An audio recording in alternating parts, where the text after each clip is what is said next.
Bonjour, chers téléspectateurs et téléspectatrices. Loué soit Jésus-Christ.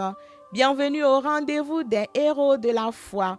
Aujourd'hui, 24 mars, l'Église fait mémoire de Sainte Catherine de Suède. Les saints de Dieu s'avancent vers le roi des cieux. À leur signe de joie, ils célèbrent sans fin celui qui donne. Catherine est née en 1331 à Stockholm, en Suède, dans une famille royale. Elle était une pieuse enfant qui vivait dans la prière et la charité envers les pauvres et les démunis. Elle souhaitait devenir religieuse, mais sa demande ne fut pas acceptée par ses parents.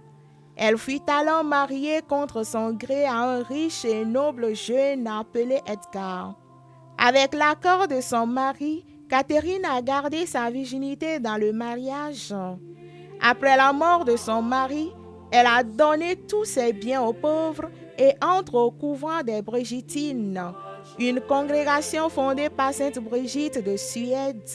Catherine a eu une vie compliquée au couvent, car plusieurs de ses prétendants ont tenté à plusieurs reprises de l'enlever.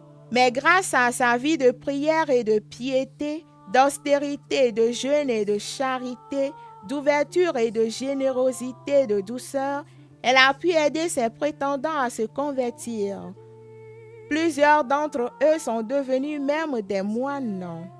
Le 24 mars 1381, dans la paix et la sainteté, Catherine a rendu l'âme au monastère de Vadstena.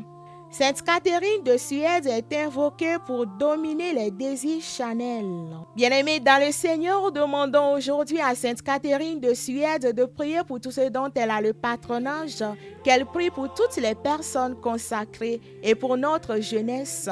Qu'elle prie également pour toi qui fête ton anniversaire, ta fête patronale ou un événement en ce beau jour. Très belle fête à toi. Merci et à demain pour une autre histoire des saints. Les saints